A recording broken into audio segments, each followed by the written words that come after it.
So friends, we know that Donald Trump thinks he's running for president again, but he's got a problem. He's got a constitutional problem. It's called the 14th Amendment.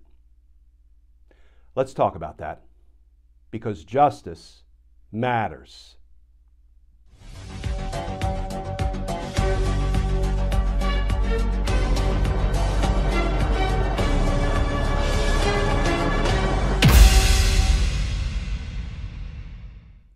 Hey all, Glenn Kirshner here. Merry Christmas everyone, happy holidays. So this morning I was scrolling through Instagram, as one will do on Christmas Day, and I came across a post by my friend Brian Tyler Cohen. He had posted two presidential Christmas messages side by side, one by the current president and one by the former guy. And his only comment on the post was, "What a difference." And here are those two presidential Christmas messages. First, from Joe Biden. This Christmas season, my hope is that we take a few moments of quiet reflection to really look at one another, not as Democrats or Republicans, but as who we really are, fellow Americans. And then the Christmas post by the former guy. Merry Christmas to everyone, including the radical left Marxists that are trying to destroy our country. The Federal Bureau of Investigation that is illegally coercing and paying social and lamestream media to push for a mentally disabled Democrat over the brilliant, clairvoyant, and USA-loving Donald J. Trump. And of course, the Department of Injustice, which appointed a special prosecutor who, together with his wife and family, hates Trump more than any other person on earth. Love to all. You know, friends, I have asked myself many times, how did America become a place where it could elect to the highest office of the land that abomination of a human being? And friends, Donald Trump is running to be president again.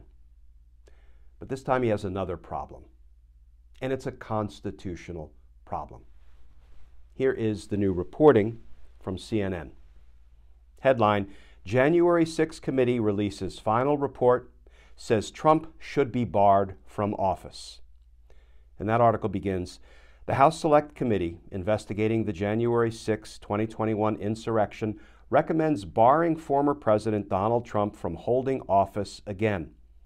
The recommendation is among the conclusions of the panel's final report, a comprehensive overview of the bipartisan panel's findings on how Trump and his allies sought to overturn the 2020 presidential election, released late Thursday evening. The panel zeroes in on the section of the Constitution that states an individual who has taken an oath to support the U.S. Constitution but has engaged in an insurrection or given aid or comfort to the enemies of the Constitution can be disqualified from office. The former president and others have been referred by the committee to the Department of Justice for assisting or aiding an insurrection. So yes, Donald Trump has an impediment, a prohibition, a constitutional problem with becoming president of the United States. Again, let's drill down a little bit. Let's look at the operative language of the 14th Amendment, Section 3. Here's what it says. No person shall be president who, having previously taken an oath to support the Constitution of the United States, shall have engaged in insurrection. That's pretty clear. That's plainly stated. No person who held office before, who took an oath to support and defend the Constitution of the United States, and who participated in an insurrection, no person shall hold federal office again. That's what the 14th Amendment provides. And Donald Trump clearly engaged in insurrection. Congress found that. He has been referred to the Department of Justice for criminal prosecution for insurrection. And friends, when you look at the law, the federal law, the statute that defines how one commits the crime of insurrection, it talks about if you incite the insurrection, if you assist the insurrection, or if you give aid and comfort to the insurrection or the insurrectionists, you have committed the crime of insurrection in any one of those three ways. And Donald Trump hit the trifecta of insurrection. He incited it. He set the date. He told his supporters, come to D.C. on January 6th. We'll be wild. They wouldn't have come if he hadn't commanded them to come to D.C. on January 6th.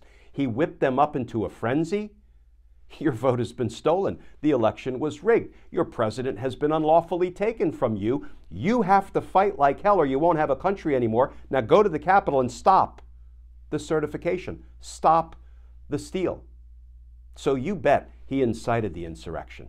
He also assisted the insurrection because once his angry mob was there attacking the Capitol, he sent out that tweet. Mike Pence didn't have the courage to do what needed to be done. To keep me in office, in substance, is what he communicated to that angry mob.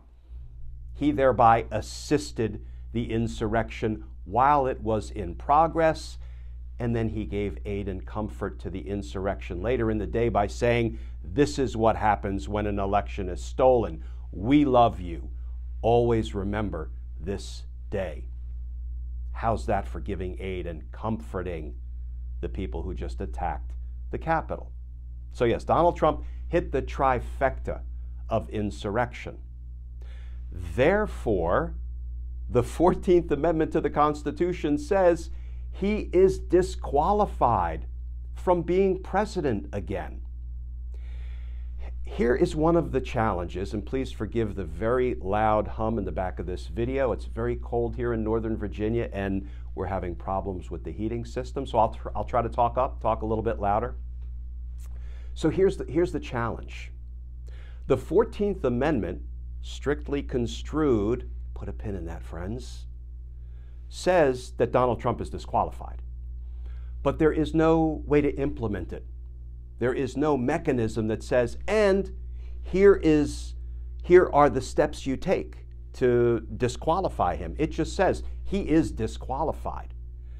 But the prohibition in the 14th Amendment, it's kind of the Wild West of constitutional prohibitions. It doesn't talk about how you implement that disqualification. It just says he is disqualified. No one shall hold office under these circumstances. So here's what I'll say. Republican politicians love them some strict construction of the Constitution, don't they? They're always carping about strict construction of the Constitution. Well, you know what? I will agree with them this time around. Strictly construed, the Constitution, the 14th Amendment, Section 3 says Donald Trump is disqualified. So I guess Democrats and Republicans can all hold hands, strictly construe the 14th Amendment's disqualification clause, and we should all reach the same conclusion. Donald Trump is disqualified from being president again or holding any office. And you know, friends, it's not only the 14th Amendment that dictates that Donald Trump may not hold any office in the future. Justice demands it as well. And justice matters. Friends, as always, please stay safe, please stay tuned. Merry Christmas, and I look forward to talking with you all again tomorrow.